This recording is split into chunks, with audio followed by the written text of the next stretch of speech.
Dottore.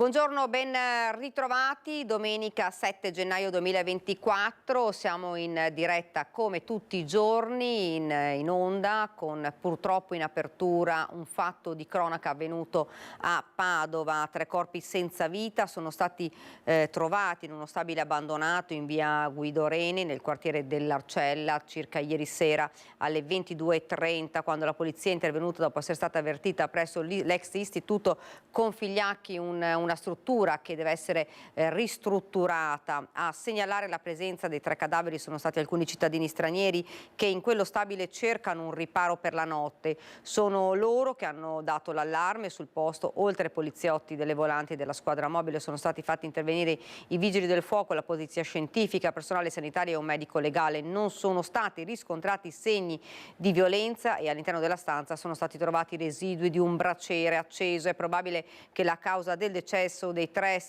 sembra siano tutti uomini, sia avvelenamento da monossido di carbonio. Sono tuttavia in corso ovviamente accertamenti per chiarire le cause dei decessi e identificare le 3 persone decedute che sembrerebbero essere di origine straniera. Solo nel mese di dicembre in Veneto hanno perso la vita in 6 perché privi di un luogo dove trovare riparo. A questa drammatica contabilità vanno aggiunti con molta probabilità anche i 3 corpi senza vita rinvenuti proprio questa notte.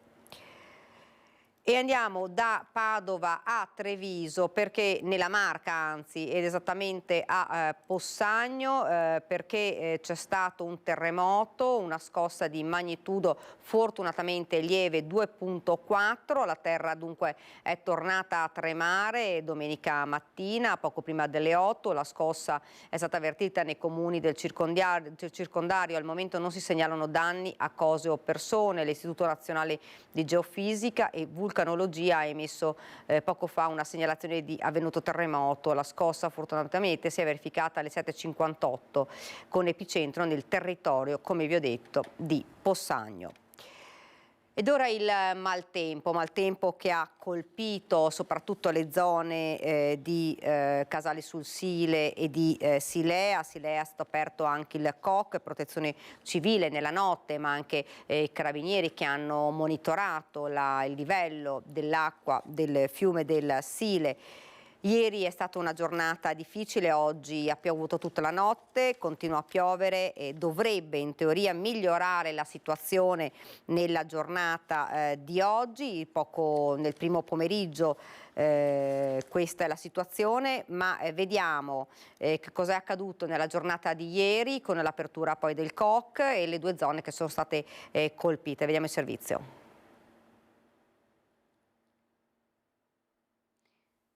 Vediamo se arriva il servizio del maltempo. Come previsto, l'ondata di maltempo in questo avvio 2024 sta colpendo la Marca ininterrottamente dalla serata di venerdì, con pioggia battente che sta mettendo a dura prova la rete idrica minore.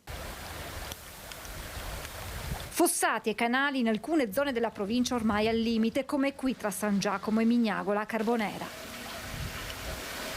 A Cendon di Silea, in via Chiesa, la passerella dell'imbarcadero del Sile invasa dall'acqua che al momento sta risparmiando la sede stradale, situazione monitorata dai carabinieri al lavoro anche a Ponte di Piave, dove l'acqua ha raggiunto il manto stradale per lo straripamento dei fossi collegati al canale Bidoggia, richiedendo l'intervento della polizia locale e dei tecnici comunali. Sul posto anche la sindaca Paola Roma.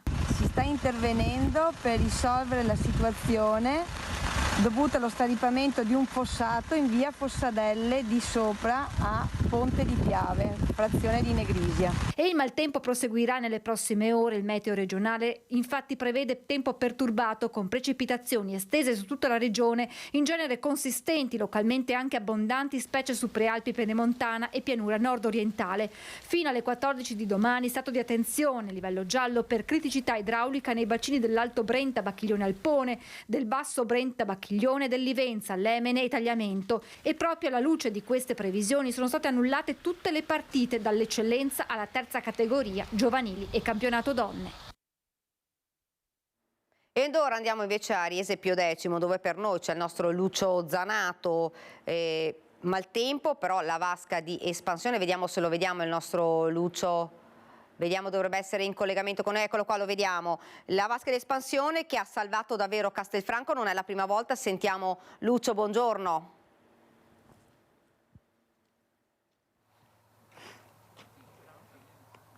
Vediamo dunque se mi sente. Lucio, buongiorno. Abbiamo dei problemi, vediamo se riusciamo a ricollegarci entro breve con Lucio Zanato per parlare della vasca di espansione, come vi ho detto, perché per l'ennesima volta ha salvato Castelfranco Veneto. Ma prima andiamo invece a Belluno, perché 2024, vediamo se si è Dunque, un anno di speranze e preoccupazioni per la montagna, nelle parole del vescovo di Belluno, Feltre Renato Marangoni. L'intervista è stata raccolta dal nostro Fabio Fioravanti e Stefano Bozzi. Vediamolo. Monsignore, è arrivato il 2024, qual è il suo auspicio e la sua speranza? Sì, la mia speranza è proprio la speranza, nel senso che vedo che l'atteggiamento di fondo rischia di essere un atteggiamento o preoccupato oppure di difesa oppure di arroganza. Lo vediamo anche nella conflittualità che c'è in atto e che porta evidentemente alle guerre. Questo secondo me deriva da una sbagliata percezione di un atteggiamento che io chiamerei speranza, che vuol dire, cosa vuol dire speranza? Vuol dire che tu hai uno sguardo che cerca oltre. Non dico che scopre qualcosa di nuovo oltre soltanto, ma come intento è alla ricerca. Ecco, la speranza è colui che si mette, che si propende, che si apre, che si protende verso. Ecco, questo mi pare che sia necessario e lo auspico a tutti i livelli e per tutti, e negli atteggiamenti personali, ma anche penso a livello di istituzioni, a livello di logiche e di rapporti così internazionali, politici, su tutto. Se manca questo, annientiamo qualcosa e precludiamo davvero la possibilità di un bene maggiore. Parlando del territorio in cui lei è vescovo, in questo territorio lei cosa spera? Ecco, la speranza qui, secondo me, vuol dire soprattutto fiducia nei rapporti interpersonali, certo, tra comunità. Non è così immediato, così facile cercare nell'altra comunità, nell'altra vallata, nell'altra zona del nostro territorio così variopinto. Io dico a volte che ho l'impressione che ci siano le regioni dentro la provincia, col senso di autonomia. Ecco, qui vedo questa fiducia come possibilità di riconoscere nell'altro un partner, una compagnia con cui costruire qualcosa. E perché lo dico? Perché vedo che anche in quello che si costruisce, meglio prima in quello che si progetta insieme, c'è un momento, c'è un punto molto discriminante, oltre il quale si rischia di fare marcia indietro. Quando si tratta davvero di costruire con l'altro, di dare fiducia quindi, e col rischio che comporta, certo, ma fare squadra, ecco lì il superamento di quella soglia non sempre avviene. C'è un punto in cui ognuno torna, meglio tornare indietro sul mio, difendo il mio. Questa è un po' una logica che io vedo a tutti i livelli, anche a livello pastorale la vedo nel rapporto tra le comunità. Noi stiamo un pochettino muovendoci su questo senso qui, non può esserci una comunità singola che confida solo nelle proprie risorse, in se stessa, deve per forza di cose saper mettere insieme e condividere. Ecco, questo per me è fiducia nell'altro, che è la possibilità di costruire, di progettare, di costruire insieme. È inevitabile che perché una comunità sia più serena, più in pace, è necessaria anche una serenità economica. È inevitabile. L'economia di questo territorio, lei per il 2024 come la vede? Qui entriamo in un mondo che a me sembra molto complesso, molto articolato.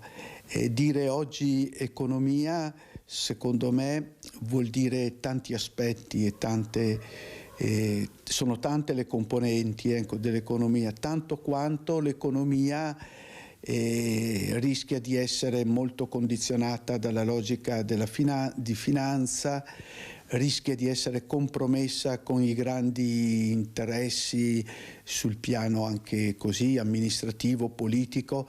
Allora io vedo un'economia che forse va un po' studiata, pensata, un'economia come una sapiente gestione delle risorse che abbiamo.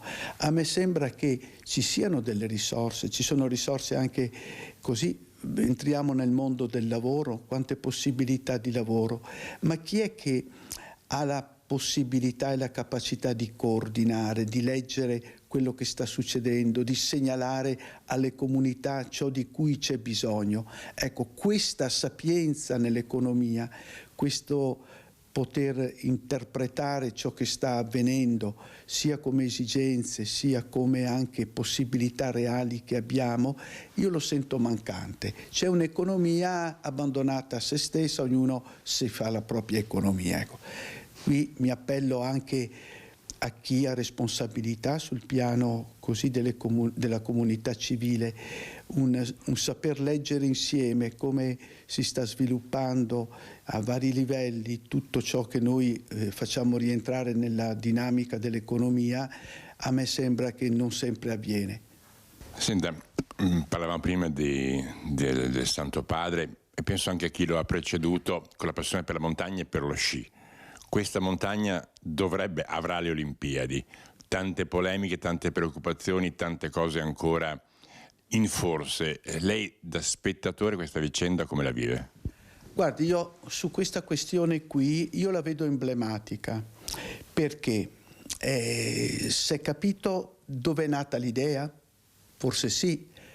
Si è capito con chi si è ragionato sulla questione, con chi si è valutato anche la possibilità di realizzarla. Ecco, a me sembra che su queste questioni qui, quelle che poi suscitano tante argomentazioni e poi anche tante polemiche, poi gli schieramenti, eccetera, ci si rende conto che non si è avuto abbastanza la possibilità e la capacità di parteciparla insieme, l'idea. Ecco, io vedo questo, vedo che insomma è la logica con cui ci si muove e che mi pareva che anche il Presidente della Repubblica nel suo messaggio finale fosse da parte sua un appello, quello di saper partecipare e di partecipare non con qualsiasi cosa o con anche gli strumenti tecnologici che probabilmente hanno anche un'altra funzione, un'altra finalità, ma saper partecipare realmente con gli strumenti riconosciuti insieme. A me è sembrata che non si è davvero discusso e partecipato, adesso uso un'espressione su cui stiamo lavorando anche come Chiesa, sinodalmente, cioè ascoltando tutti. L'ascolto su questa questione delle Olimpiadi avrebbe fin dall'inizio fatto emergere alcune attese, alcune difficoltà che andavano valutate. Quindi anche questo evento qua, io mi auguro che insomma anche le fasi queste adesso di emergenza, si corre ai ripari, si deve fare questo o quell'altro, non sia semplicemente un dover fare con una logica di parte, ma interpellare la comunità locale, questo che manca attualmente anche nell'amministrazione globale della cosa pubblica e del bene comune. Dovremmo ora essere in collegamento con il nostro Lucio Zanato da Riese Pio X. Eccolo qua, lo vedo. Lucio, ti restituisco la linea, prima non ci sentivamo, buongiorno. Buongiorno Daniela, buongiorno ai telespettatori di Antenna 3. Mi trovo con il presidente del Consorzio Piave, Amedeo Gerolimetto. Perché? Perché facciamo un po' il punto della situazione di questo maltempo. Allora, intanto vi dico subito, abbiamo rintracciato, siamo riusciti a metterci in contatto con il nostro generale Giancarlo Iannicelli, che dà delle buone nuove per quanto riguarda il tempo. Il tempo nelle prossime ore dovrebbe migliorare, rimarrà coperto per lunedì e martedì. Da martedì sera in poi comincerà a schiarire definitivamente, quindi prima non piove più, però ci sarà ancora coperto, quindi temperature ancora accettabili. Da martedì sera cominciano le gelate. Attenzione perché pavimento, cioè strade bagnate, e poi temperature che vanno in picchiata, meno 4, meno 5 gradi, bisogna stare un po' attenti lungo le strade perché si rischia di pattinare. Questo comunque questa sera racconteremo meglio e sentiremo anche il generale. Sono qui con il presidente del Consorzio Piave perché il sistema idrogeologico della nostra Marca in 2 giorni, soprattutto nella zona della bassa Marca, ha cominciato ad avere qualche problema. Ma cosa sta succedendo? Intanto qual è la situazione? È tutto sotto controllo? Beh, diciamo che abbiamo passato 2 giorni dove abbiamo assistito una precipitazione quasi di 70-80 mm di pioggia, soprattutto nella pedemontana, che poi si è riversata evidentemente sempre più a sud. La situazione però è sotto controllo, abbiamo avuto qualche invaso che è entrato in funzione, non ultimo appunto dove siamo oggi qui è l'invaso di Riese. Ecco, che noi siamo venuti qui, Daniela, perché è molto importante questo invaso, perché ha salvato Castelfranco, diciamolo chiaramente. Quest'acqua sarebbe in piazza Giorgione? Beh, la cassa di eliminazione qua di Riese sicuramente è già più di qualche volta intervenuta a garantire il territorio, perché se non ci fosse la possibilità di svasare in questa cassa, evidentemente Castelfranco in particolare, come diceva prima Piazza Giorgione, sarebbe sicuramente allagata. Ecco, allora, quindi qui ha funzionato. Qual è l'area che vi ha impensierito di più?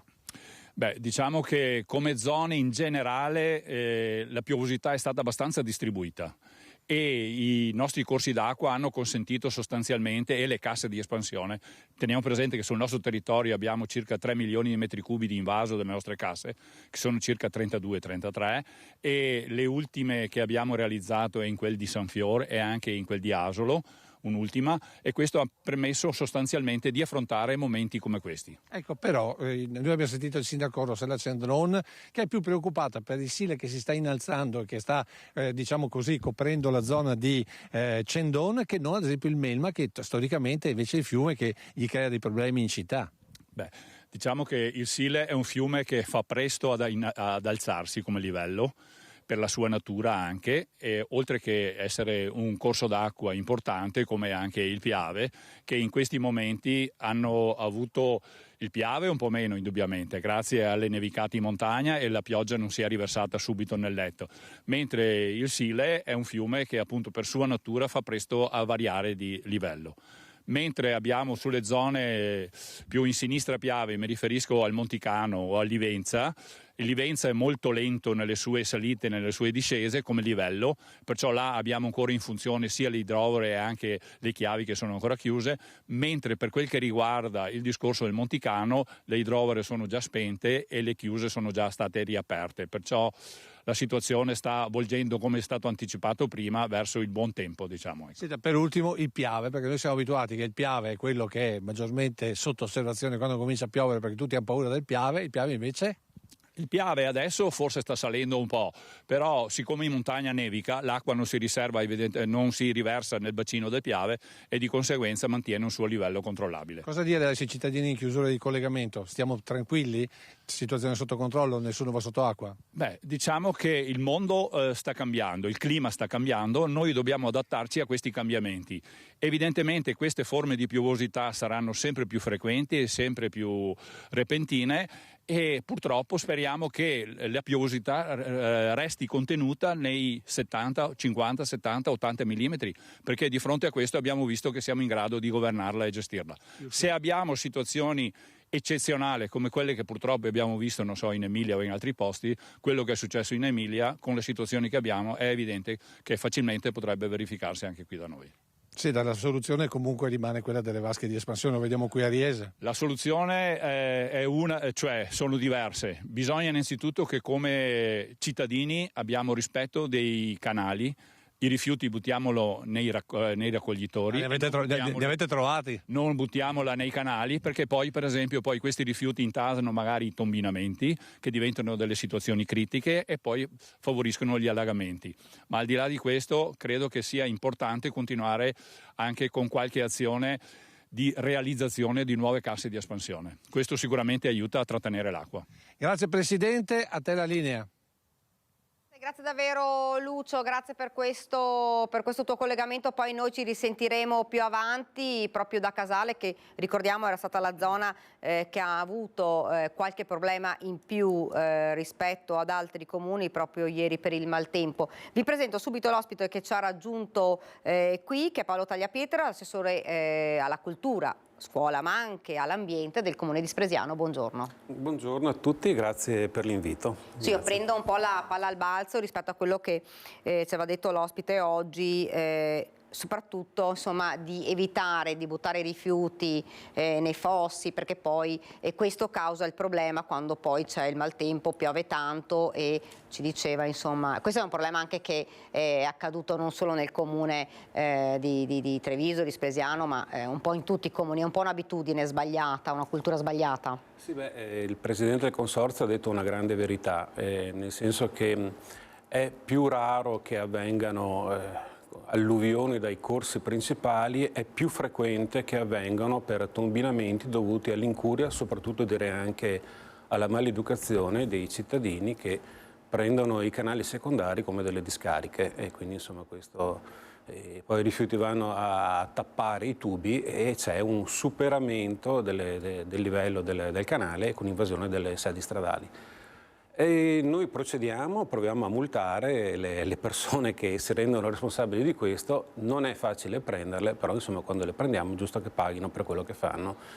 Che fra l'altro, insomma, se solo lo diciamo, le videocamere servono anche per questo, non solo per furti e rapine, ma servono anche per identificare responsabili di questi atti, insomma, questi ecovandali. Ci sono delle difficoltà derivanti dalle recenti normative che sono state introdotte, perché adesso l'abbandono dei rifiuti viene classificato come un delitto, quindi ci sono dei risvolti anche di privacy, però è una questione che abbiamo affrontato anche in Consorzio Priule e penso che ci saranno delle novità e delle iniziative anche da questo punto di vista. Ecco, per quanto riguarda invece il maltempo, a Spresiano la situazione insomma era sotto controllo, tranquilla. Sì, a Spresiano la situazione è sotto controllo, anche perché ci troviamo in una situazione relativamente privilegiata. Noi siamo un comune ripario del Piave, dove l'alveo del Piave è largo diverse centinaia di metri, non abbiamo strettoie. E i canali secondari diciamo importanti che possono creare grossi problemi non ce ne sono, e quindi siamo relativamente tranquilli. Poi la situazione è sempre monitorata sia dall'assessore competente che dalla protezione civile,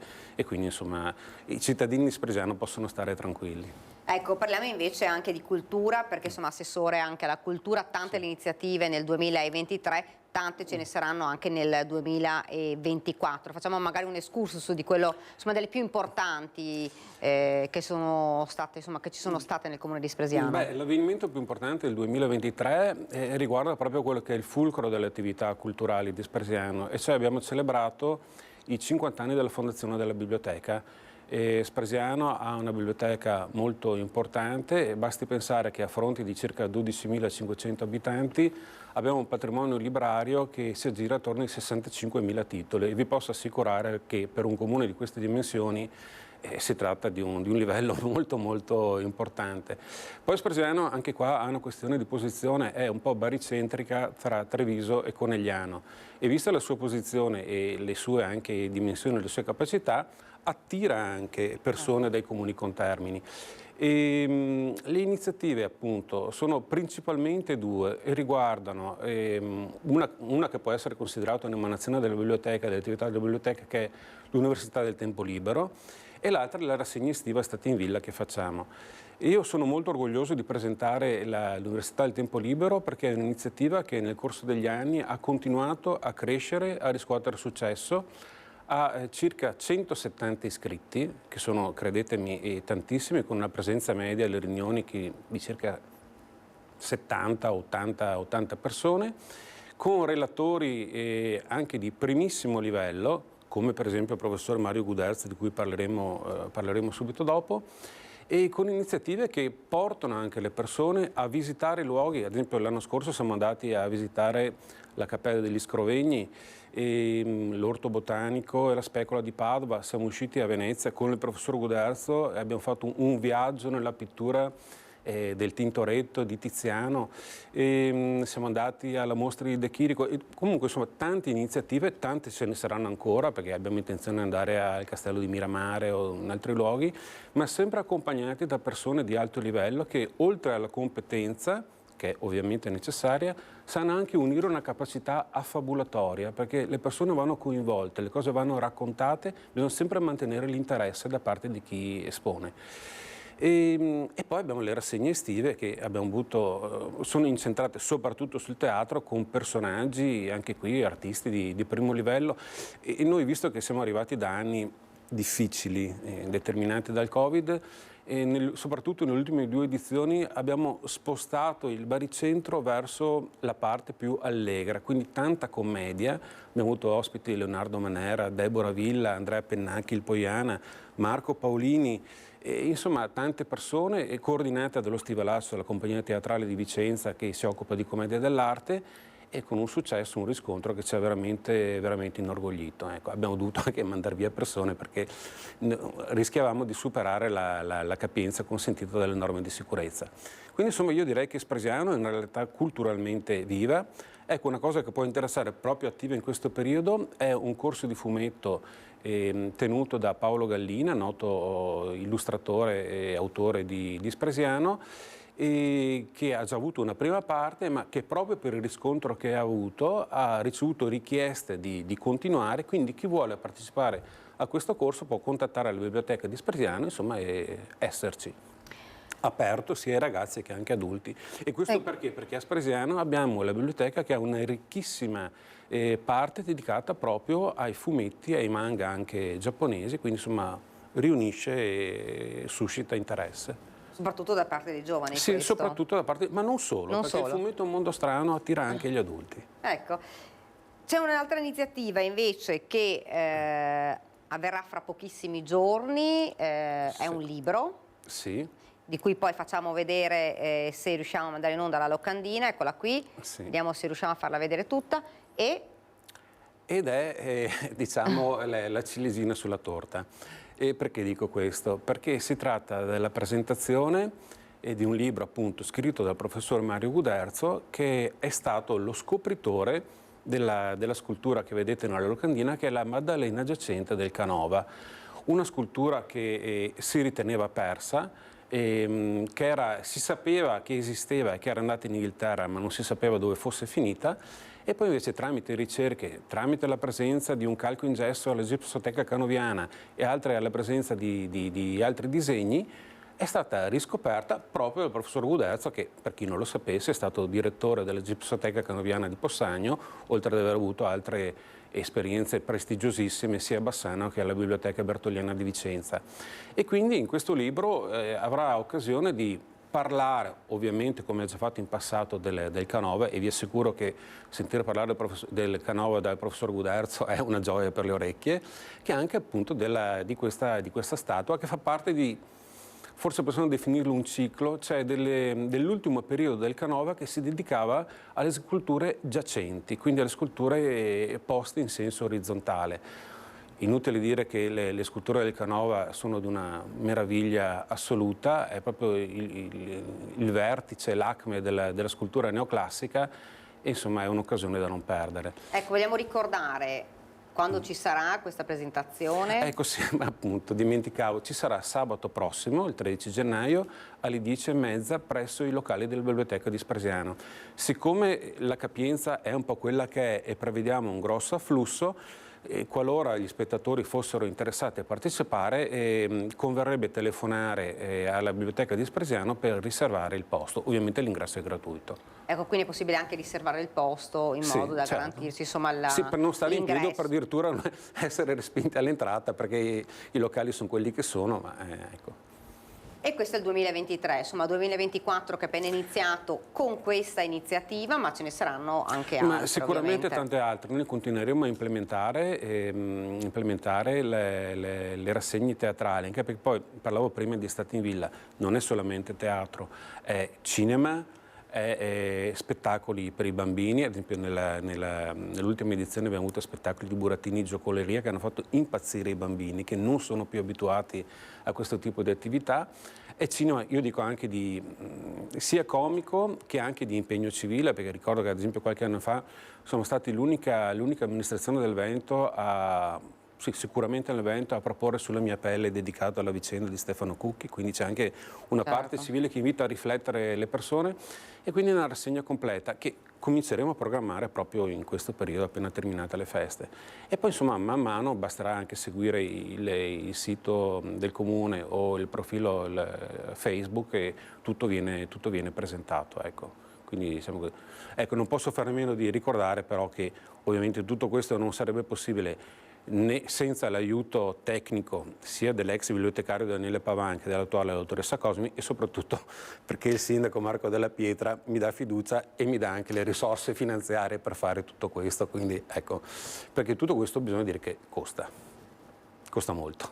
E l'amministrazione investe tanto, quindi siamo un'amministrazione fortunata da questo punto di vista, però ne vale la pena perché vedi che la gente risponde. La gente risponde tanto. Dicevo prima appunto che anche per quanto riguarda l'Università del Tempo Libero la presenza è in costante aumento, e addirittura ci sono gruppi di persone, soprattutto donne, bisogna dirlo, c'è l'interesse femminile, ma non sono sorpreso di questo, che non solo partecipano ma si propongono per programmare, per accompagnare, quindi vuol dire che c'è l'interesse, c'è la crescita, quindi investire in cultura vale sempre la pena. Ecco, Assessore, abbiamo parlato un po' di ambiente, abbiamo parlato della cultura, sì. Ma a questo punto un'ultima domanda sulla scuola, com'è la situazione anche degli edifici scolastici, della scuola di per sé com'è? Per quanto riguarda gli edifici scolastici io non posso dire niente perché esulano dalle mie competenze, mi occupo più che altro dei rapporti con la scuola e le iniziative. Ecco, mi lasci dire che i miei colleghi assessori della scuola lo sanno, fare l'assessore della scuola è molto difficile perché non se la prendono le ascoltatrici e avere a che fare con le mamme ansiose è molto, molto impegnativo. No, io posso dire, tante mamme chiedono. Tante mamme chiedono, ma è anche giusto, anche mia moglie domandava quando avevamo i figli a scuola. No, io posso assicurare che c'è un'ottima collaborazione con la dirigente scolastica, vengono proposte tante iniziative, noi appunto proponiamo e non imponiamo perché l'autonomia scolastica va sempre e comunque rispettata, e bisogna dire che noi anche diamo un grandissimo contributo all'Istituto Comprensivo di Spresiano perché i soldi sono soldi, noi ogni anno gli ultimi 2 anni abbiamo dato, o anche di più, abbiamo dato 36.000 euro all'anno, insomma. E quindi questo per garantire sia il funzionamento che le attività progettuali, e quindi non bastano le parole, la scuola va anche sostenuta economicamente, ecco.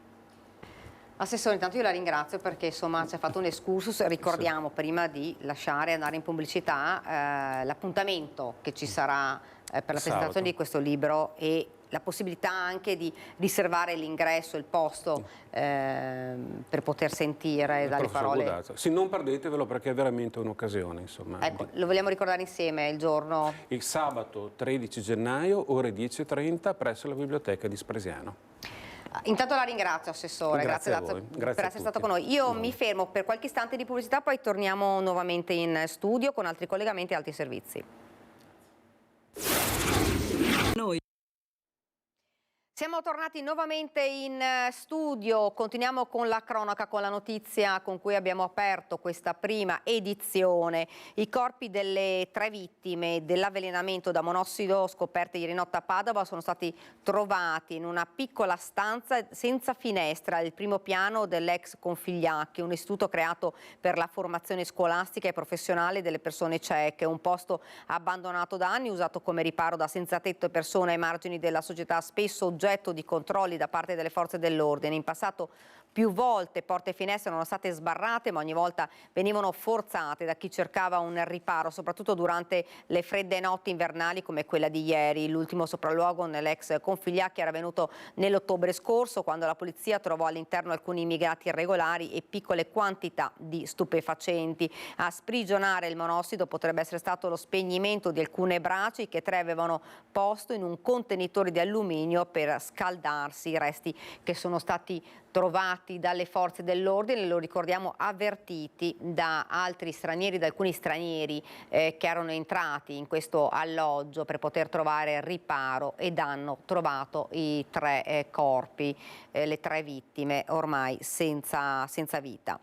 Ed ora torniamo invece a parlare del drammatico episodio di Cinto Caomaggiore. Rimane piantonato in ospedale il papà di 43 anni che ha gettato dal primo piano la figlioletta di 5. Episodio difficile da prevedere, dice l'esperto, occorre lavorare sulla prevenzione. Sentiamo.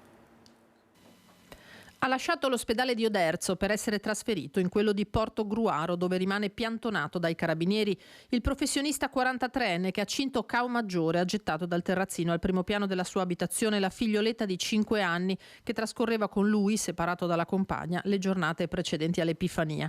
L'uomo è stato fermato con l'accusa di tentato omicidio. Il sostituto procuratore Marco Fajon, che detiene il fascicolo sul caso, ne ha chiesto la custodia in carcere, ma il suo legale, l'avvocato pordenonese Marco Giovannelli, non lo ritiene in condizioni fisiche e psichiche per sostenere la detenzione. La figlioletta rimane ricoverata in pediatria a Treviso. La mamma, che è con lei, ha riferito di non aver mai sospettato che il padre della piccola potesse compiere gesti violenti nei confronti della bambina. L'episodio ha colpito e impressionato non solo la piccola comunità di Cinto e costringe tutti a una riflessione. Troppo spesso assistiamo a delle situazioni che evolvono in maniera così improvvisa e drammatica e che sono molto difficili da prevedere.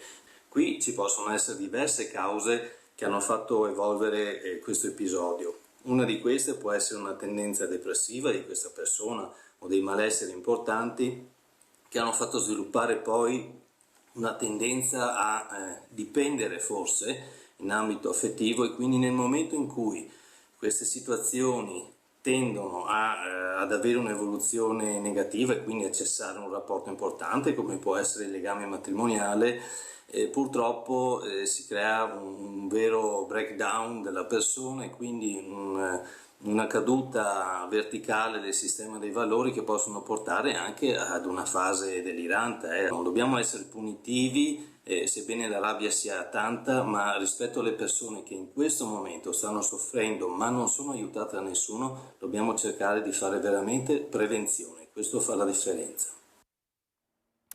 Ed ora vi presento l'ospite che ci ha raggiunto, Dania Sartorato, la presidente di Unione Provinciale di Confcommercio Treviso. Buongiorno. Buongiorno a voi e a tutti i telespettatori. Dunque, partiamo da un po' il bilancio del 2023. Com'è andato? È stato comunque un anno difficile. È un anno che si conclude con interessanti spunti da un punto di vista di vitalità economica, che chiude nei prossimi giorni definitivamente. I dati saranno più precisi, ma si attende una crescita, quindi un segno più 0,8%, quindi un segno positivo, però con una crescita debole.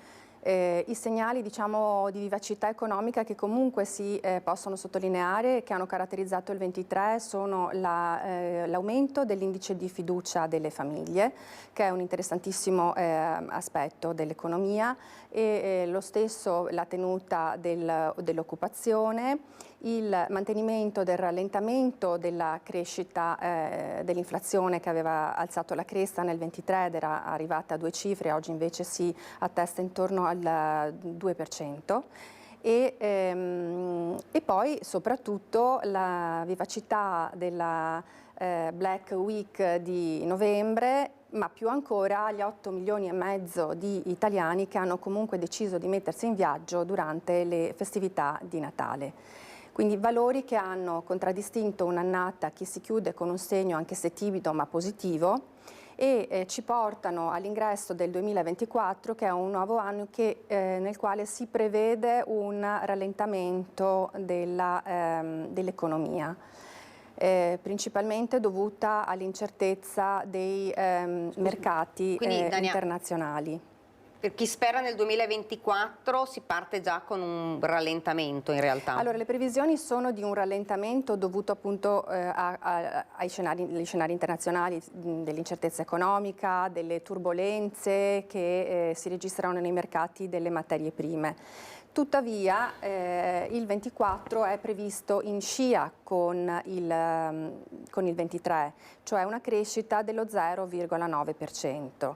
Nessuno ovviamente ha la sfera di cristallo, ma gli indicatori positivi sono sicuramente quelli di una attesa per le Olimpiadi, che sono un mega evento economico sul quale ci sarà un'attenzione importante, e poi due grandi leve sulle quali si dovrà lavorare, che sono appunto la crescita, l'abbiamo detto, economica, e la finanza pubblica, che dovrà essere necessariamente tenuta sotto controllo, ecco, a livello macroeconomico.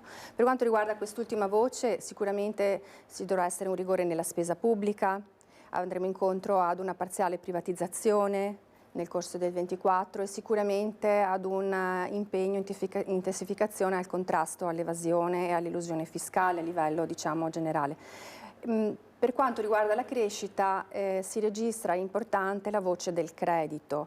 In questo caso le imprese che noi in Confcommercio rappresentiamo, che sono quelle fino a 20 dipendenti nella maggior parte dei casi, quindi imprese piccole o molto piccole a conduzione familiare, dal 2011 ad oggi si sono registrati il 35% in meno di accessi al credito. Questo è sicuramente un tema che Confcommercio attenziona e abbiamo fatto dei importanti accordi con gli istituti di credito per porci come cuscinetto tra le esigenze delle imprese, che hanno spesso per i valori delle banche e per gli indici di imprese ad alto rischio, perché sono imprese che si pongono nuove sul mercato, molto spesso senza dei grandi capitali alle spalle, ma con tanta buona volontà e a conduzione spesso familiare. Ecco, questo mancato accesso al credito da cosa deriva maggiormente? Serve insistere sul fondo di garanzia e porci appunto come intermediari per facilitare l'incontro e il matching tra l'impresa e l'istituto di credito. Ambedue hanno delle proprie esigenze, ma sicuramente vanno sostenute le imprese micro, sicuramente piccole, che però funzionano con un ruolo sociale attivo, l'abbiamo detto in moltissime occasioni, perché rappresentiamo le vetrine che illuminano le nostre città, le nostre piazze, un presidio che spesso tiene in ordine e controlla interi quartieri, aree periferiche, centri storici e paesi della nostra provincia. Su questo mi permetto di dire ci sono state e ci saranno delle importantissime azioni di collaborazione tra i sindaci, le amministrazioni comunali tutte e le ASCOM. Noi rappresentiamo come Confcommercio, siamo divisi in 4 ASCOM che presidiano i territori, lo ricordo ancora una volta, insomma l'ASCOM di Castelfranco Veneto, l'ASCOM di Oderzo, di Treviso e Vittorio Veneto. E qui si instaurano una serie di collaborazioni tra le amministrazioni comunali, lo abbiamo visto, e le ASCOM territoriali per fruire, organizzare l'illuminazione, l'abbiamo visto anche con i veglioni del 31 di dicembre, come siano stati assolutamente eventi diffusi che hanno caratterizzato proprio il momento del veglione, nonostante il meteo non fosse particolarmente favorevole, c'è stata una organizzazione curata, sicura e presidiata, questo è sicuramente il frutto di una importante organizzazione e va il merito anche proprio alla collaborazione tra le amministrazioni comunali, i sindaci tutti che ringrazio della nostra provincia e per la loro collaborazione con le ASCOM del territorio. Ecco, fra l'altro sono appena iniziati anche i saldi, quindi c'è un po' la corsa all'acquisto. Che cosa vi aspettate? Sono proprio i primissimi giorni, quali sono i primi segnali? Il momento dei saldi, che è iniziato da pochi giorni e che, lo ricordo, terminerà il 28 di febbraio, caratterizzando questo primo bimestre dell'anno. È atteso sono attese buone le vendite in crescita, secondo la stima di Confcommercio nazionale, grazie al taglio delle tasse e del cuneo fiscale per la manovra, diciamo, di bilancio, che è ai primi step proprio in questi giorni, è previsto che si liberino le risorse per 6 miliardi di euro che andrebbero in maggiori consumi, quindi una ripresa dei consumi. Territorialmente, a livello di Federmoda, invece, i colleghi stimano proprio una crescita possibile delle vendite del 10%, quindi un segnale sicuramente incoraggiante per questo primo bimestre del 24, all'interno del quale si festeggerà il Carnevale, che, lo ricordiamo, inizia proprio appena nei prossimi giorni. Insomma, siamo entrati, diciamo, passata l'Epifania, definitivamente nel Carnevale, che è un grande momento importante per le famiglie. Lo ricordiamo, le famiglie vero fulcro della società e della economia. E con essa poi si arriverà a San Valentino, che anche questo è un momento che stiamo attenzionando negli ultimi anni in crescita, un'occasione per regalare alla persona amata o desiderata di più un prezioso, un fiore, o piuttosto un'occasione al ristorante, un momento insieme, che è un grande stimolo anche questo per l'economia delle imprese che Confcommercio rappresenta. Ecco, prima di continuare a parlare un po' anche del prestare attenzione, insomma, quando si vanno ad acquistare dei prodotti che sono stati messi in saldo, insomma, quindi prestare attenzione, perché, insomma, a volte ci sono magari qualche prezzo che magari non è proprio una vera offerta, almeno così ci segnalano alcuni cittadini. Questo vale un po' per tutti i negozi, un po' in tutta la regione, se non in tutta Italia. Io farei vedere un po' il via ai saldi invernali. Nonostante il maltempo, veramente moltissimi sono corsi per fare gli acquisti. Noi siamo andati a Bassano a sentire proprio i cittadini. La pioggia ha rallentato ma non fermato la corsa ai saldi invernali, iniziata proprio in questo 5 gennaio anche nei negozi del centro storico di Bassano. Sconti sino al 50% su tantissimi prodotti e la gente non si lascia scappare le occasioni, compresi i turisti, in città in questo scampolo di vacanze natalizie. Arriviamo da un'altra città, regione, anche dalla Lombardia, Brianza. Magari potete anche approfittarne, va bene, volentieri. Su cos'è che vi concentrerete soprattutto? Penso abbigliamento per lei, che ne ha bisogno. Al via i saldi proprio oggi. Se ne approfitta? Ma sì, dai, qualcosa compreremo anche oggi. Avete già qualche idea? Ma in realtà qualche maglione, qualche maglietta, un paio di jeans, vedremo. È un periodo che si attende sempre con ansia, quello dei saldi. Beh sì, certo, si risparmia un pochino e questo è buono, sì. Ogni anno ne approfittiamo quando ci sono i saldi e facciamo compere, spese, giacche, gonne, sì, sempre. Insomma, per le spese pazze si aspettano i saldi. Esatto, si aspettano quelli. Noi siamo venuti da Padova per vedere Bassano, poi se anche magari riusciamo a trovare qualcosa in saldo ci sta, sì. Su cosa è che si concentrerà? Ma io veramente avrei bisogno di una giacca a vento da sci, quindi un abbigliamento tecnico, sportivo. E qua a Bassano siamo proprio ai piedi del Grappa, quindi? Sì, certo, vediamo se riesco a trovarla. Si approfitta dei saldi? No, io sono già a posto. Spererei di sì, di fare qualche acquisto. Su cosa si concentrerà? Scarpe? Sono mossa da Padova per venire qua a far spese, pensa a te. Sapeva già dove andare? Certo, assolutamente, è una garanzia. Se ne approfitta ogni anno di questi saldi? Sì, bisogna. Anch'io ho 2 negozi, quindi è giusto dare una mano a questi piccoli negozianti che comunque facciamo fatica alla fine. Insomma, anche turisti che si spostano di città per andare a cercare, insomma, i saldi, oppure nei negozi di fiducia, come diceva lei prima. Sì, l'avete ben evidenziato, l'importanza del negozio di fiducia, dove c'è un rapporto con il negoziante, dove il negoziante conosce il cliente, le proprie esigenze. È difficile che si inciampi in incidenti come quelli che appunto citava prima, come magari prezzi che vengano camuffati come offerte, in realtà non lo sono. Questo non accade dove c'è un rapporto di fiducia con il negozio, sia di prossimità, sia di, come abbiamo visto, turisti, anche di qualità.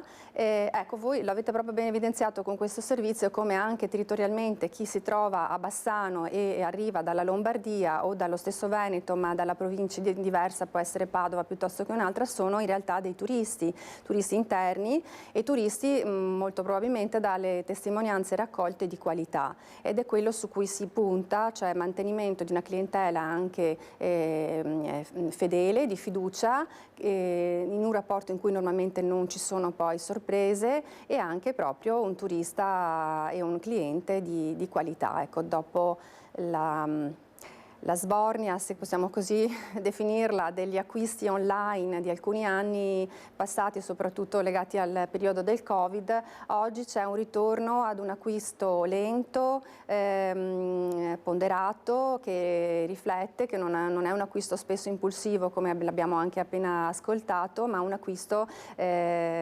calmierato e ponderato, e spesso appunto anche acquisti di qualità e direttamente in negozio. Ecco. Quindi c'è un po' una diminuzione ora degli acquisti online, perché appunto durante il Covid c'era stata l'esplosione, ovviamente. Abbiamo più del 60% degli acquisti si effettuano ad oggi direttamente nei negozi, in negozio fisico, nel negozio molto spesso di prossimità, quindi negozi sotto casa, o comunque dei negozi anche delle città vicine, per curiosare, per visitare le città d'arte che caratterizzano la nostra bellissima provincia e il Veneto in generale.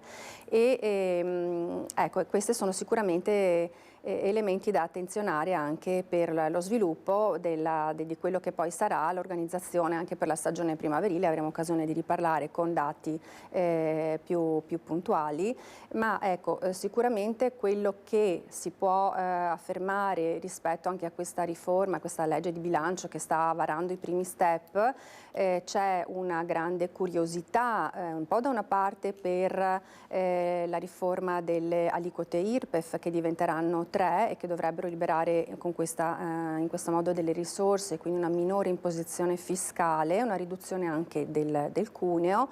E sicuramente il governo va, per quanto ci riguarda, nella direzione giusta, cioè attenzione alle piccole e medie imprese e un buon equilibrio tra la tenuta in ordine dei conti pubblici, che è assolutamente necessaria, ma anche il freno alla crescita dell'inflazione. Ecco. Ecco, allora da Bassano ci spostiamo nel veneziano all'outlet di Noventa, dove insomma in questi 2 giorni ovviamente sono partiti i saldi. Il servizio navetta però il servizio navetta evita anche i pesanti disagi alla circolazione, perché sappiamo che insomma un po' tutto l'anno, ma quando ci sono i saldi poi è sempre difficile raggiungere questo outlet. Vediamo il servizio. 26.000 presenze all'outlet di Noventa di Piave nel primo giorno di saldi, altrettante all'Epifania, come dimostrano le numerose macchine nei parcheggi. Venerdì qualche coda in uscita al casello dell'A4 e lungo la bretella San Donato Noventa, situazione che con il passare delle ore si è normalizzata. Rallentamenti anche stamattina all'ingresso dell'area commerciale, ma sicuramente sono un lontano ricordo i pesanti disagi al traffico degli anni scorsi, e questo grazie al servizio navetta dalla zona industriale. Le navette sono molto utilizzate e servono sostanzialmente per evitare problemi di traffico e di parcheggio, quindi raccomandiamo l'utilizzo della zona industriale di Noventa di Piave, che è molto facilmente accessibile, e poi il centro è raggiungibile appunto col servizio navetta. Oltre a questo, per evitare disagi nelle giornate di maggior afflusso, è stato prolungato l'orario di apertura dei negozi dalle 9 alle 21. Si guardano le vetrine alla ricerca del capo tanto desiderato. Si stima una spesa media di 100 euro a testa. Numerosi veneti, ma girando tra i negozi si incontrano tanti stranieri in vacanza in Italia per le festività natalizie. Le nostre province province, quelle del Triveneto, che ci sono più affezionate, quindi sia lato Friuli che lato Veneto in particolare, e poi i paesi d'oltreconfine. Le migliaia di presenze dimostrano come i saldi siano ancora un periodo dell'anno atteso per l'affare migliore, nonostante resti sempre acceso il dibattito sull'opportunità di posticiparli. Riteniamo che sia difficile che poi con un inizio dei saldi troppo posticipato le persone facciano anche acquisti di capi importanti di cui fondamentalmente non avrebbero più bisogno, quindi va bene tenerli a gennaio e a luglio secondo noi. Dunque Dania, prima di chiudere, se dovessimo dare qualche consiglio insomma, ai cittadini, perché sappiamo che questi giorni insomma, saranno d'assalto, l'abbiamo sentito, insomma, alla ricerca di qualcosa che possa servire, ma anche qualcosa in più dopo i regali di Natale, che cosa si può dire? Sicuramente che è importante la valorizzazione dei propri territori e i negozi sono dei presidi assolutamente strategici, lo abbiamo detto in molte circostanze e lo hanno capito bene anche le amministrazioni comunali che stanno appunto collaborando con le nostre ASCOM e però ecco l'importanza del valore del negozio sotto casa, sia per il rapporto di fiducia che abbiamo già detto poc'anzi, sia per la necessità anche di creare un rapporto sul quale non ci saranno probabilmente sorprese, una valorizzazione del territorio per mantenere vivi questi centri, sia che si tratti dei piccoli paesi di periferia, sia che si tratti della cintura urbana o dei centri storici stessi. Ecco. Tutto quello che noi diamo un po' per scontato in realtà è uno stile di vita che il turista sia nazionale che internazionale viene e cerca. Il turista viene per cercare di vivere local, vivere come viviamo noi, con le nostre abitudini al momento dell'aperitivo, con il nostro shopping sotto casa, e questo non soltanto perché favorisca le persone anziane che magari hanno difficoltà di mobilità, perché chiunque possa essere non automunito anche solo provvisoriamente, o avere la patente ma non avere l'auto, o le mamme con i bambini in passeggino, sono tutte situazioni che trovano una ragione di vita nel negozio proprio di vicinato, e quindi questo è uno straordinario diciamo, elemento che ci caratterizza e che ci contraddistingue in maniera netta da moltissime altre realtà straniere che trovano proprio questi turisti che vogliono vivere un po' come viviamo noi. C'è un settore che per il 2024 in qualche maniera vi preoccupa maggiormente rispetto ad altri?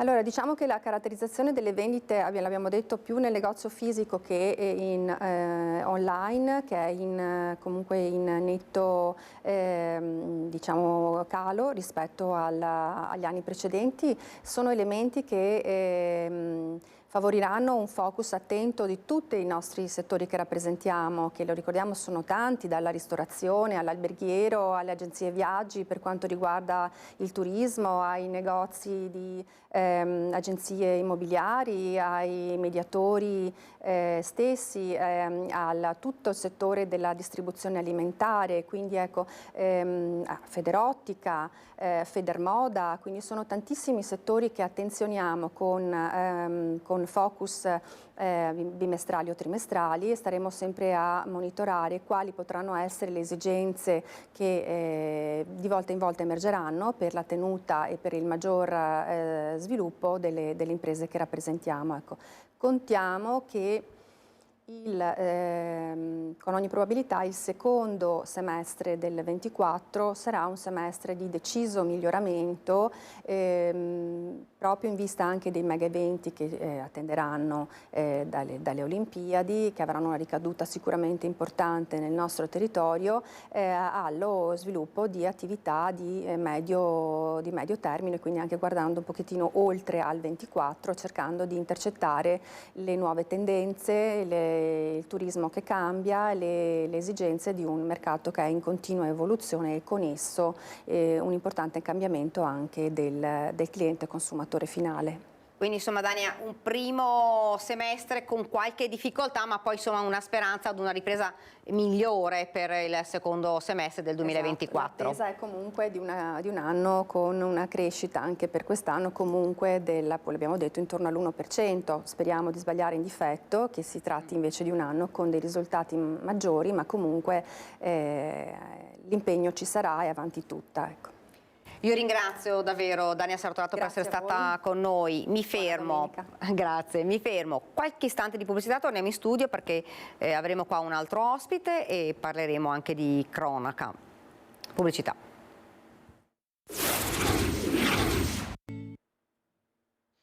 Siamo tornati nuovamente in studio, fra poco ci ricollegheremo con il nostro Lucio Zanato che si è spostato a Casale, dove per parlare ancora di maltempo, che è una delle zone diciamo maggiormente colpita, anche se fortunatamente non ci sono stati grandissimi problemi, però insomma il SIL abbiamo visto ha destato preoccupazione, ne parleremo con Lucio fra pochi minuti. Intanto vi presento l'ospite che ci ha raggiunto qua in studio, il tenente colonnello Marco Turrini, comandante del reparto operativo dei Carabinieri di Treviso. Bentornato qui nei nostri studi. Buongiorno, buongiorno a lei, grazie dell'invito e un saluto ai telespettatori e alle telespettatrici.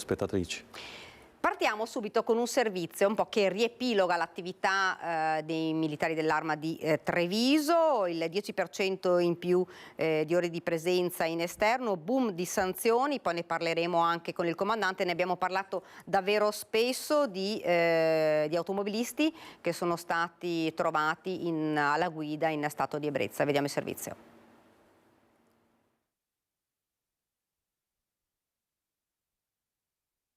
Violenza sulle donne, guida in stato di ebbrezza, furti in casa sono i fronti che hanno tenuto maggiormente impegnati nel 2023 i carabinieri della provincia di Treviso, secondo i dati contenuti nel bilancio dell'anno appena trascorso. 400 i reati da codice rosso, a riprova di un costante aumento di segnalazioni e interventi su questo fronte. 419 invece i conducenti sorpresi al volante dopo aver bevuto e sanzionati, quasi un centinaio in più rispetto al 2022. Un anno che viene definito emergenziale dall'Arma, quello appena terminato. 925 infatti gli incidenti rilevati solamente dai carabinieri, che sulle strade tra la gente sono rimasti oltre 68.000 ore, una presenza in esterno del 10% in più rispetto ai 12 mesi precedenti. 5.275 le persone denunciate, 316 gli arresti. Quanto ai furti in abitazione, più di 2.600 quelli denunciati ai carabinieri nel 2023, mentre sono in lieve calo le truffe online, 3.700. 80 le scuole in cui i carabinieri hanno svolto lezioni di legalità, una settantina gli incontri con gli anziani per metterli in guardia dai raggiri. L'impegno per il 2024, commenta il comandante provinciale, il colonnello Massimo Ribaudo, è di proseguire nella quotidiana dedizione al servizio delle laborose comunità trevigiane per coglierne ansie, bisogni e aspettative di sicurezza. Comandante, dunque insomma un'attività, un anno difficile, quello appena trascorso sia sul fronte dei furti, ma l'abbiamo detto più volte anche sul fronte degli incidenti stradali, tante le vittime, troppe le vittime sulla strada, e purtroppo ancora molti sono gli automobilisti che vengono fermati da voi e sono alla guida in stato di ebbrezza. Sì, un anno impegnativo per tutto il comando provinciale Carabinieri di Treviso. Il servizio ha ripercorso un pochino quelle che sono state le principali direttrici nostre, che tradizionalmente sono appunto quelle della prevenzione dei reati e quelli poi quello della repressione. Ecco, per quanto riguarda i furti, comandante, c'è stata un po' un'escalation di furti quest'anno.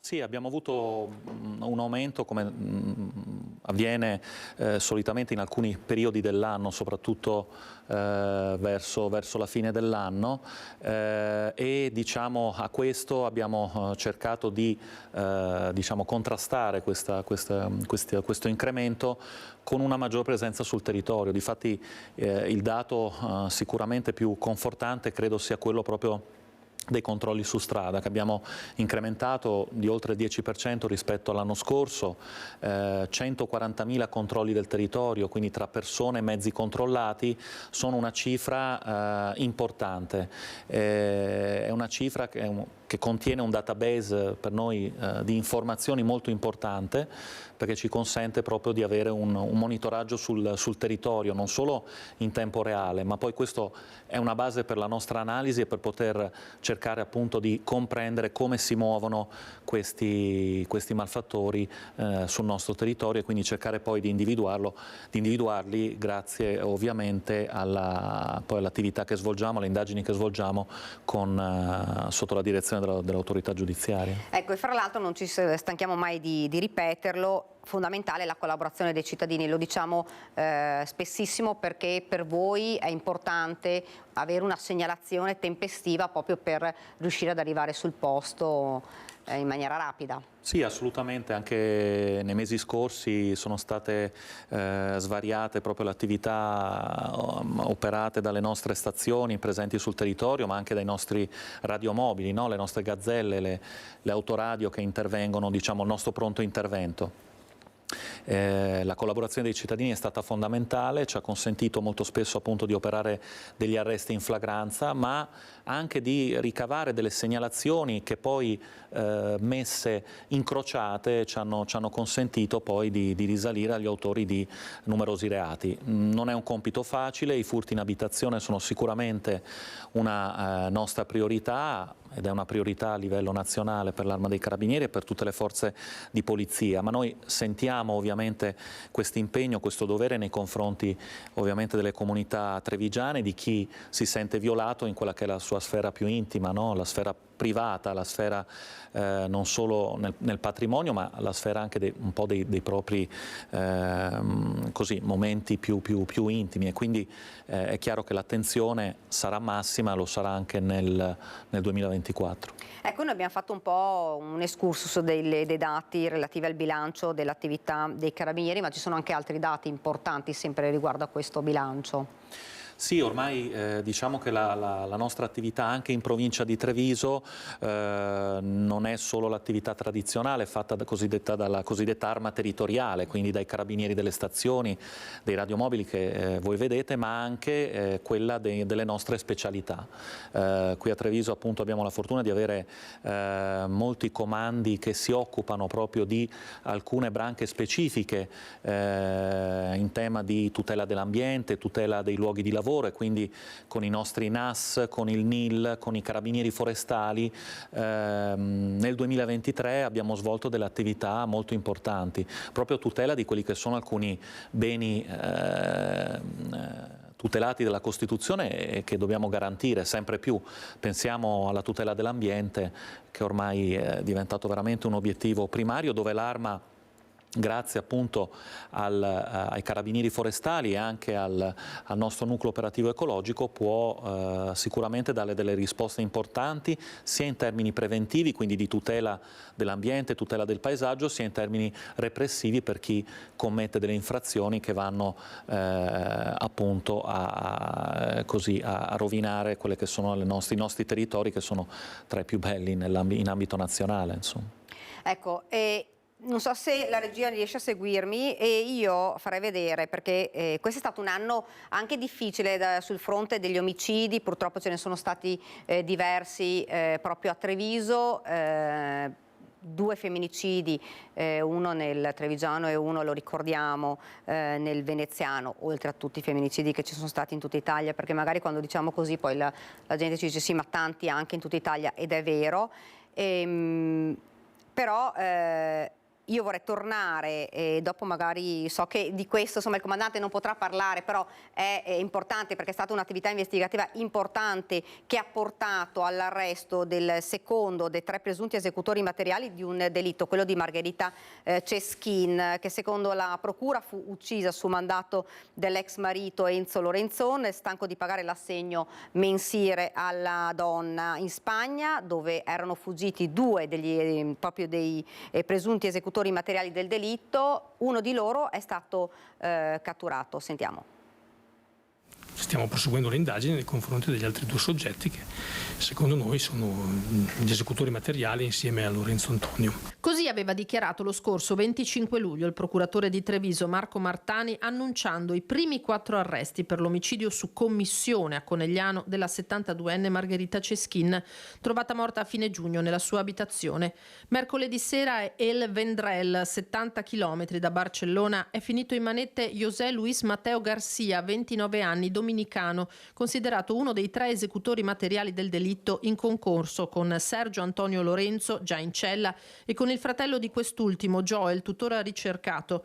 Da ottobre su José Luis Mateo Garcia pendeva un mandato di arresto europeo emesso dal Tribunale di Treviso. Il giovane è stato rintracciato al termine di una specifica attività di localizzazione svolta dal Servizio per la Cooperazione Internazionale di Polizia su attivazione di Procura e Carabinieri. È stato dunque preso in custodia dalla Polizia Nazionale Iberica in attesa di essere consegnato alle autorità italiane. Gli investigatori sapevano che 2 dei presunti responsabili del delitto erano ritornati in Spagna, da dove erano arrivati espressamente per commettere l'omicidio, i cui mandanti vengono considerati l'ex marito della vittima, il 79enne Enzo Lorenzon, e la compagna 32enne di Lazy Guzman. La mattina dopo dell'omicidio li possiamo seguire nel loro percorso, verosimilmente a bordo del Freelander del Lorenzon, fino alla frontiera di Ventimiglia. All'appello manca dunque solo uno dei presunti killer, ma l'arresto di Matteo Garcia ammette un altro punto fermo.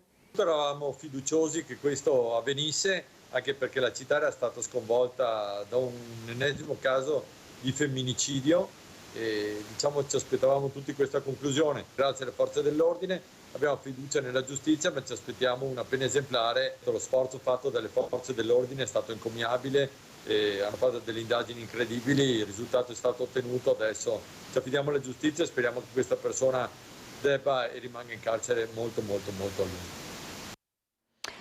Comandante, dunque manca ormai solo uno dei 3 presunti killer dell'omicidio di Margherita Ceschin, un'indagine che è stata difficile, complicata, un omicidio che davvero aveva lasciato sotto shock non solo la comunità di Conegliano ma tutta la provincia di Treviso, brutale. Sì, rispetto a questo gravissimo fatto di sangue, le risorse, l'impegno dell'Arma dei Carabinieri è stato massimo, sia da parte dei Carabinieri di Conegliano ma poi anche delle nostre strutture investigative di Treviso. Il tutto sotto la direzione appunto della Procura della Repubblica, un'attività in corso, un'attività che ovviamente adesso dovrà poi subire il vaglio ulteriore, perché ovviamente vige la presunzione di innocenza fino a condanna definitiva, però diciamo che l'attività complessa, ripeto, prolungata che è stata finora svolta ha già dato degli importanti risultati e quindi ripeto, proseguiamo in questa attività come in tutte le attività che svolgiamo. Chiaramente quando ci sono questi gravi fatti di sangue l'impegno è su più livelli, quindi ripeto, non solo l'Arma diciamo così, che interviene nell'immediatezza, ma poi tutta una serie di strutture e di organi investigativi che appunto consentono poi di svolgere quell'attività veramente a 360 gradi che ci consente di dare una risposta immediata, una risposta professionale, soprattutto di mettere in condizione il magistrato, la procura di poter poi assumere i provvedimenti necessari. Ecco, lo abbiamo detto, questo è stato un anno difficile perché ci sono stati anche diversi omicidi in provincia di Treviso, ci sono stati 2 femminicidi, uno brutale nella provincia di Treviso, lo ricordiamo, quello di Vanessa Ballano, uccisa pochi giorni fa, c'è stato anche il funerale. Però vogliamo ricordare che proprio per quanto riguarda la violenza contro le donne, l'Arma ha realizzato in tutte le caserme delle stanze protette, insomma si sta facendo davvero tanto per cercare di accogliere le donne, per cercare anche di convincere, perché purtroppo parlando anche con Telefono Rosa uno dei problemi è proprio quello di convincere le donne vittime di violenza a denunciare e insomma presso quasi tutte ormai le caserme dei Carabinieri a Treviso ci sono delle stanze protette proprio per aiutarle con personale che è specializzato in questo. Sì, innanzitutto il nostro pensiero e la nostra vicinanza va ovviamente ai parenti delle vittime di questi tragici fatti, quindi il primo pensiero, le nostre condoglianze vanno ovviamente ai parenti delle vittime che vengono colpiti nei loro affetti più cari. Per quanto riguarda l'attività in tema di violenza di genere, sì, diciamo che il Comando Provinciale di Treviso si è attivato con la collaborazione di Sor Optimist per creare questi locali ad hoc, che sono dei locali particolari all'interno delle nostre caserme, diciamo accoglienti, dove le donne, i minori che sono vittime di maltrattamenti o che comunque vogliono rappresentare una situazione di disagio lo possono fare diciamo così, in ambienti assolutamente accoglienti, dove trovano dei carabinieri ovviamente preparati. Abbiamo ormai da tempo nelle nostre fila anche le carabiniere di sesso femminile, quindi voglio dire la possibilità di ascolto da parte di donne, di altre donne, quindi da questo punto di vista, ma lo sforzo dell'Arma ormai è da diversi anni proprio quello di avere sempre più degli operatori preparati a ricevere questo tipo di denunce, questo tipo di segnalazioni, e lo sforzo è sempre più questo, no? Cioè quello di riuscire a cogliere da subito quelli che sono segnali di difficoltà che possono venire appunto da chi rimane vittima di abusi o di maltrattamenti. Peraltro le recenti innovazioni normative, legislative, vanno ancora di più in questo senso, nel cercare di accelerare al massimo il momento della segnalazione, il momento della ricezione di questo tipo di segnalazioni. Ecco, prima di andare, ho visto che potremo spostarci fra poco a Casale per parlare ancora una volta di maltempo. Comandante, un 2024 si spera insomma di arginare maggiormente alcuni reati che sono quelli ormai risaputi, quelli dei furti, la violenza di genere. Si spera che ci sia davvero un cambio di marcia sul fronte anche dei femminicidi e insomma tanti eventi ci saranno importanti da qua in poi e ci saranno dei rafforzamenti, ne avete parlato anche voi, proprio sulle strade della Marca. Sì, le direttrici nostre sono sempre quelle della prevenzione e della repressione. Voglio ricordare che proprio da poco tempo, circa un paio di mesi fa, sono arrivati nuovi carabinieri, giovani carabinieri, sono andati a rinforzare le nostre stazioni sul territorio, stanno cominciando a prendere confidenza con i territori, con le comunità alle quali sono stati assegnati, quindi si tratta di appunto innesti di ragazzi e ragazze con la divisa che sicuramente potranno dare un contributo importante. Poi lo sforzo nell'Arma, non solo a Treviso ma in ambito nazionale, è anche uno sforzo proprio tecnologico volto e finalizzato proprio a implementare anche nuove tecnologie, nuove modalità che possano dare un aiuto ovviamente nelle attività di indagini. E poi rimane fondamentale la collaborazione dei cittadini, l'abbiamo detto prima, certo, quando parlavamo dell'aiuto che tanti cittadini ci hanno fornito nel fornire segnalazioni al verificarsi di furti o di altri reati contro il patrimonio. Collaborazione che continueremo anche ovviamente con le altre forze di polizia, con gli altri enti. Il fatto che in provincia di Treviso siano operativi molti tavoli, penso ad esempio proprio al tavolo contro la violenza di genere, fa sì che ci siano delle occasioni frequenti di confronto, e il confronto tra vari enti impegnati nella violenza di genere, ma anche nel campo della sicurezza stradale, dà sicuramente un vantaggio competitivo in più per riuscire ad affrontare queste sfide che spesso sono anche complesse, non sono semplici da affrontare. Però ecco, quello che posso assicurare da parte dell'Arma di Treviso è sicuramente il massimo impegno e la massima volontà di riuscire a venire incontro e cogliere quello che è il bisogno e le aspettative di sicurezza che ovviamente i trevigiani ripongono in noi, ripongono nelle forze dell'ordine. Comandante, adesso andiamo subito perché l'ho visto già pronto, il nostro Lucio Zanatto. Si parla di maltempo, le zone più colpite, una di queste è Casale. Lucio, buongiorno. Ari, buongiorno. Mi sono spostato da Riese Pio X, dal bacino di laminazione che ha salvato Castelfranco, nella zona più difficile invece della Marca. Siamo a Casale sul Sile, siamo con il sindaco Golisciani.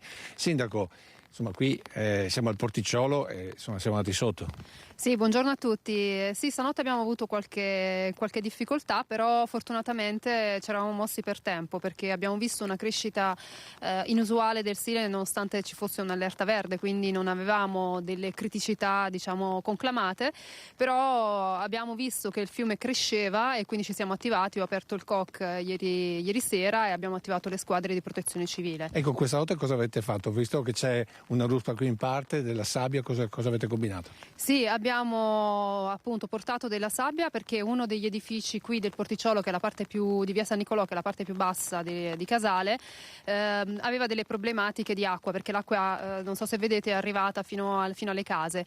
Essendo che uno degli edifici aveva delle difficoltà, quindi l'acqua poteva entrare, ci siamo attivati per tempo, anche grazie all'aiuto del Genio Civile di Treviso, che ha attivato una ditta del territorio, con la protezione civile e materialmente anche con qualche assessore hanno portato la sabbia qui e quindi l'hanno messa davanti all'edificio con un tessuto geotermico sotto, in modo appunto da evitare che l'acqua potesse entrare nell'edificio. Ecco, voi non potete vederlo, però il sindaco ha gli stivali ed è appena andata a sentire lì proprio le persone che sono, diciamo, veramente con l'acqua davanti casa. Qual è la situazione? Allora, qual è la situazione adesso? No, adesso sta migliorando, è in lento miglioramento. In realtà ieri sera non abbiamo avuto tantissime chiamate, una è stata appunto a Lughignano in zona Restera e una qui, però il resto del territorio non abbiamo avuto grandi problemi. In realtà è proprio qui che si è verificato, come dicevo, una crescita proprio repentina del Sile che non era attesa. Però, come dicevo, grazie anche proprio ai stessi cittadini che sono proprio sentinelle vigili del territorio, siamo riusciti a intervenire per tempo e quindi ho aperto il COC, insomma, per tempo, per dare al via alle squadre. Ecco, la cosa curiosa che mi dicono tutti è che l'acqua è sul Sile ma non arriva dai canali, cioè i canali sono bassi anche per voi e il Sile è alto. E infatti, come dicevo, per questo parlo di una crescita inusuale e anomala, perché non era prevista né prevedibile. E in questo senso ho parlato appunto col Genio Civile di Treviso. Nei prossimi giorni faremo un incontro anche con Silea, con Casier, perché hanno avuto anche loro qualche problema, proprio per parlare col Genio Civile di Treviso e capire un attimo quale può essere stata la problematica in questo caso. Abbiamo avuto comunque contatti e assistenza sia dalla sala operativa della protezione civile sia dal Genio Civile di Treviso, che ringrazio, però mi interessa per la prossima volta, insomma, che non si arrivi a questa situazione con così poca pioggia. Insomma, prevenire è meglio di curare. Beh sì, anche perché non è che ha fatto questo tempo, questa acquazzone, quindi se con 2 giorni di pioggia siamo arrivati così, vorrei evitare che invece con una pioggia più importante avere problemi più importanti. Comunicazione ai cittadini e poi chiudiamo? No, ai cittadini non stare tranquilli, perché come dicevo prima siamo stati attivati, ancora oggi ci sono in giro i monitoraggi della Protezione Civile, dell'Associazione Nazionale Carabinieri e della Polizia Locale. La situazione è in miglioramento e comunque, insomma, siamo sul territorio, siamo vigili. Grazie Sindaco, a te. Sindaco, grazie anche a Lucio Zanato, e quindi terminiamo questa diretta parlando proprio del maltempo, perché oltre a furti, rapine e omicidi voi intervenite anche in questi casi e avete, insomma, aiutato, supportato e insomma Sì, a Casale. Riprendendo le parole del sindaco, il fatto che siamo sul territorio con le nostre stazioni anche ieri sera ci ha consentito di essere, come diceva il primo cittadino, tempestivi, quindi in questi territori, soprattutto di Silea, di Casale sul Sile, dove avevamo appunto ravvisato questa crescita del fiume Sile, quindi abbiamo potuto fare da subito un monitoraggio tempestivo della situazione e quindi anche con il coordinamento della prefettura attivarci e delle amministrazioni comunali interessate, come si è visto, attivarci per tenere sotto controllo la situazione. Del resto, appunto, come diceva lei, il soccorso nelle pubbliche calamità fa parte dei nostri compiti. Mi piace ricordare l'attività che è stata svolta ad esempio dai colleghi dell'Emilia Romagna proprio l'anno scorso in occasione dell'alluvione. Ricordiamo tutte le immagini di tanti carabinieri che soccorrevano le persone rimaste isolate nelle abitazioni o nelle proprie attività commerciali. Quindi da questo punto di vista, ecco, un altro nostro impegno sul territorio. Per fortuna, ecco, però quello di ieri sera è stato, diciamo, un'emergenza, ma che abbiamo da subito, diciamo così, controllato, monitorato, e come diceva anche il sindaco, la situazione sta migliorando, quindi ci auguriamo che nelle prossime ore non si debba più, ecco, ulteriormente intervenire.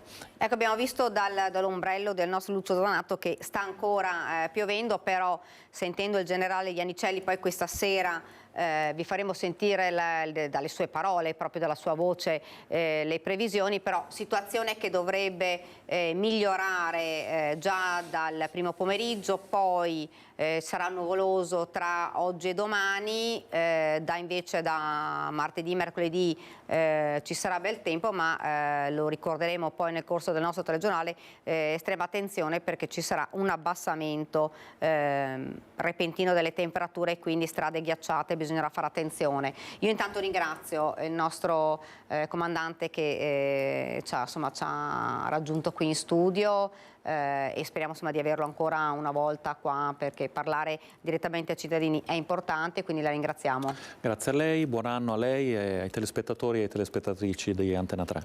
Io la ringrazio, chiudo lasciandovi alle previsioni del tempo e subito dopo il film Il Capitano di Castiglia. A me non rimane che salutarvi, domani ovviamente la nostra nuova prima edizione. Grazie, arrivederci.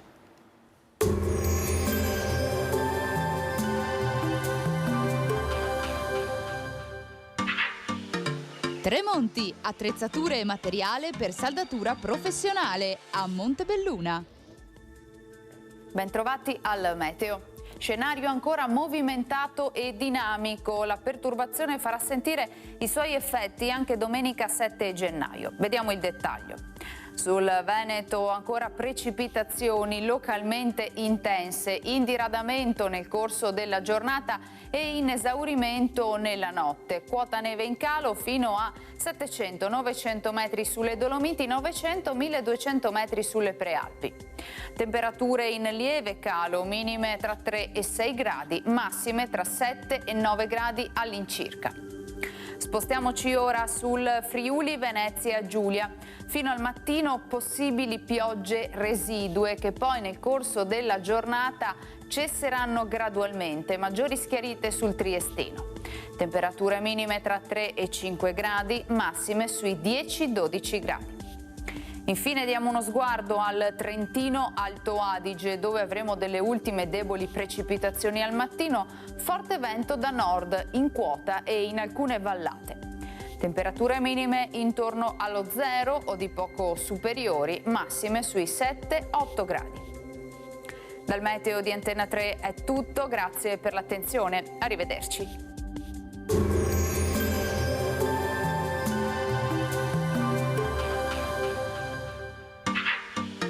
Tremonti, attrezzature e materiale per saldatura professionale a Montebelluna.